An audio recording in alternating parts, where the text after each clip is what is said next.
Hello, welcome to Bright New Corner Ministry. My name is Cindy Ann Lewis Walcott, and we are studying life lessons from the Holy Bible. These lessons are for holistic living. You don't have to be religious. Today's lesson can be found in Genesis chapter 16. The entire chapter deals with the lesson. I'm going to highlight what happens by reading Genesis chapter 16, verse 5 later on, but let me just set up the story. So far, we've seen Abram pressing and pressing God about this child or him having children, and God gave him a reassurance that yes, you would have not just children or a child, you will have your from your loins would come a great nation.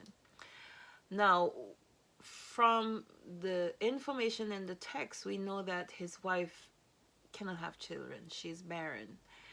So now in this chapter 16, it's the story of Genesis chapter 16, it's the story of Sarai, his wife, and their servant Hagar, sorry. And Sarah, now knowing she's barren again, and from the human perspective, she's not seeing how she can give her husband a son or a child. She goes ahead and lets him have the maid. Some people see this as the introduction of surrogacy, where you have somebody fulfill the role for you, they deputize. So now she's letting her husband have the maid so he can have a child by the maid. This was not, as far as I understand, this was them again jumping ahead and not following God's plan, not waiting on God. So for me, the lesson here is about waiting on God to reveal his plan. Now, and I would just say, I know lots of people that want to have a baby, lots of couples or even single people who, want to have a child, and they've been trying and trying, and it's just not happening. And the minute they adopt a child, they become pregnant. And it might be a medical condition. It may have something to do psychologically with now the stress is off because you have an adopted child, and your body now can handle what it needs. It can relax and have become fertile and you can have a baby. For me, the lesson here is not so much about what Sarah did, because Sarah to herself, she realized later on, and that's where I'm going to read you verse Genesis chapter 16 verse 5. She realized that she shouldn't have done that, getting a surrogate, getting the maid to go get pregnant by her husband, because it created problems within. I'm not saying this to say that some people don't need that service. I'm just saying this about this situation in the Bible. And before you make a decision about surrogacy or even, adopting, make sure your body, if you prefer to have a child by yourself, make sure you and your husband are relaxed, and you pray and ask God about it. You wait, and then you make a decision. But it's up to you about that. I'm just saying, I'm giving you the lesson here based on what I think is happening here. So Sarai goes ahead and gets herself a surrogate, get the maid to go get pregnant by her husband, and some conflict arise.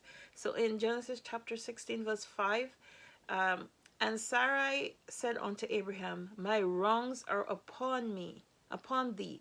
I have given my maid into thy bosom, and when she saw that she had conceived, I was despised in her eyes.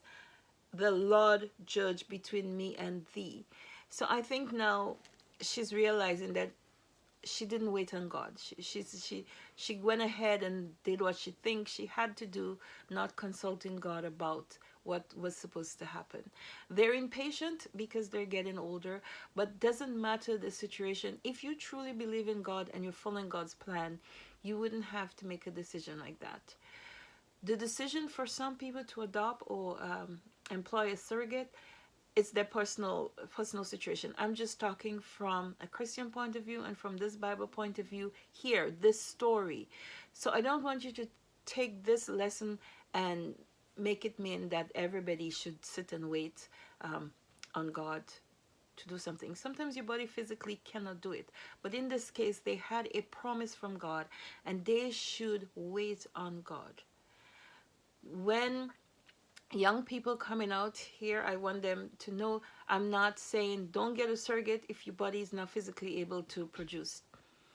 That everything has its context. And in here, I think the lesson here is not about surrogacy or not surrogacy or adoption or not adoption. The lesson here is that you should wait for God to reveal his plan and allow God to work in your life. I hope was educational to you. If you do have a different perspective on it, this was a very hard one for me because I didn't really want to deal with it, but I had two people and I consulted some people and I had a prayer about it in terms of how I could best show this, because this particular chapter is a little bit controversial in that people take one side or another side of the argument. For me, the lesson here I'm seeing, there are issues here, but there is a lesson in that when you ask for something and when you allow God to be in your life, you wait and let God allow to work. Let God work in your life. Allow God in and let him do the work in his time. He may in time place a surrogate in your life. That is the decision. That's God's choice, God's way. Let God's way be the way you live your life. Thank you very much. Do subscribe, like by giving me a thumbs up, and have yourself a great day. Bye bye now.